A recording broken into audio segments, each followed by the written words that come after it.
The title of this book is White Love and Other Events in Filipino History and was written by Vicente L. Rafael. Siya ay isang Southeast Asian history professor sa University of Washington sa Seattle. In 1977, nakamit niya ang kanyang BA History sa Ateneo de Manila University. And noong 1984, nakamit niya ang PhD in History from Cornell University. Siya naman ay pinakakilala sa kanyang librong Contracting Colonialism.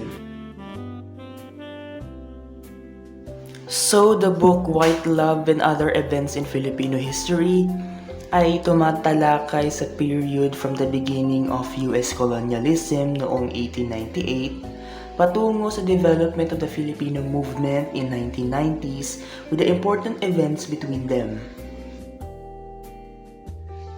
The author made sure that every historical detail in this compilation of essays is precise and accurate. The book is a view of nationalism in which Rafael reveals how, under what circumstances, and with what effects the concept of nation has been produced and deployed in the Philippines. Rafael states the multiple ways that colonialism must both inhabited and enabled the nationalist discourse of the present. The book is divided into different chapters. Chapter 1, White Love. This chapter is about the arrival of Dean C. Worcester, isang professor of zoology sa University of Michigan at isang member of the Sherman Commission na inappoint ni President McKinley to investigate the conditions in the Philippines. Tinalakay din dito ang iba't ibang signs of war between the United States and the Filipino forces that was led by Emilio Aguinaldo. It is also said in this chapter that for Worcester, colonial warfare was not meant to conquer and exterminate the native populace, but a police action that would stop the disorder on the islands caused by the stirrings of workers led by a gang of ambitious and mixed-blooded Filipinos.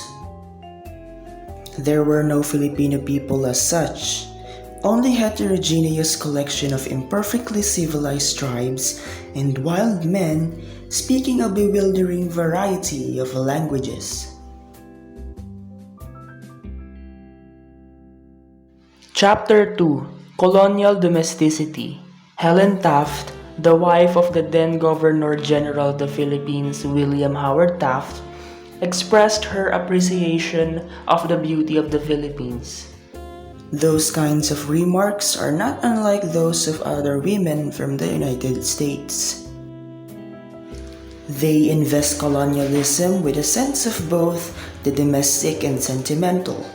Colonial domesticity in the tropics heralded the conjugation of whiteness with femininity as a sign of public entitlement as a source of private ambivalence.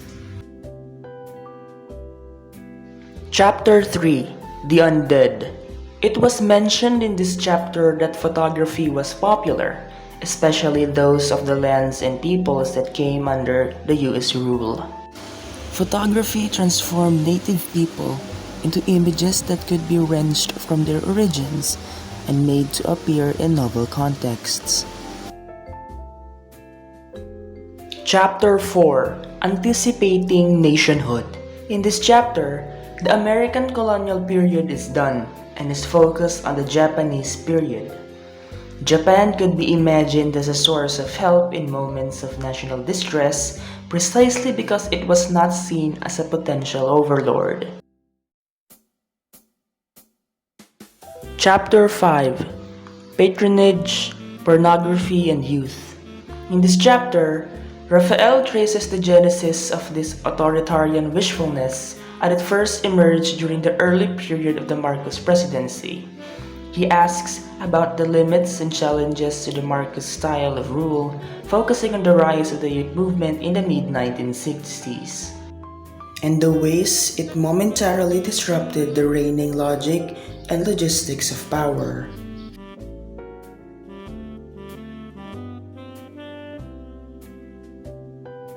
Chapter 6, Taglish, or the phantom power of lingua franca.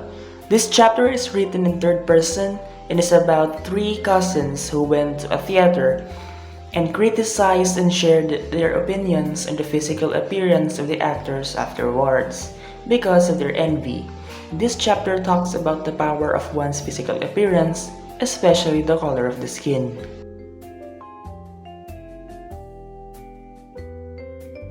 Chapter 7: Writing History After EDSA. Set years after the martial law, this chapter tackles the works and writings of Ambit Ocampo, that his style and popularity are rooted in the evolving conventions of mass circulation newspapers in the Philippines. Chapter 8: Your Grief is Our Gossip. Raphael stated that this chapter grows out of an effort to understand nationalism, focusing on the events in the Philippines in the mid-1990s with regard to the flows of immigrants and overseas contract workers. He inquired into nationalist attempts at containing the dislocating effects of global capital. He focuses on finding the difference between balikbayan and overseas contract workers.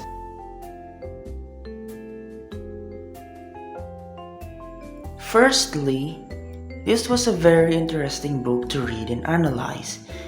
It is unique in a way that the different topics it tackled were not common and or taught in school. It features what we didn't see and what we didn't know about the historic moments of our country.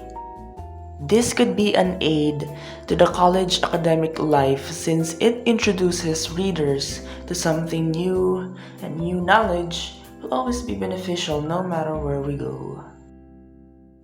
Also, as Filipinos, it's really important to know our own history.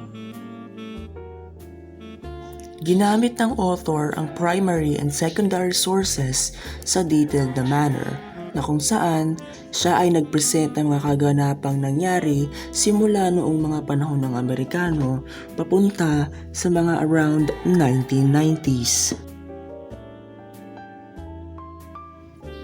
Ipinahayag nitong Vicente Rafael ang mga nilalaman ng kanyang librong White Love and Other Events in History sa malikhaing paraan, at inilahad niya ng malinaw at straight to the point ang mga topic na nakapaloob dito. At isa sa mga pinagawaan niya ay ang mga gawa ni Ambit Ocampo.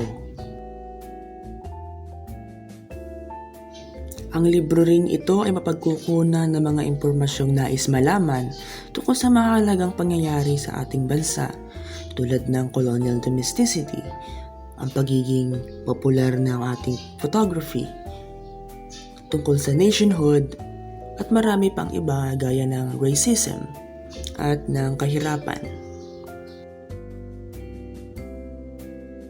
Isa sa pinaka-memorable aspect ng libro ay ang past events nung panahon ng Amerikano sa Pilipinas, na kung saan ang mga mapuputi o mestizo o galing sa Amerika mismo ang mga tinuturing na mataas ang katayuan o estado bilang tao sa kahit anong aspeto sa lipunan. Kaya, ang mga may kayumanggi o brown ang balat ay nasa mababang estado ng pamumuhay at mababa ang pagtingin sa kanila ng iba pang mga tao. A census was also created in the chapter 1 of the book.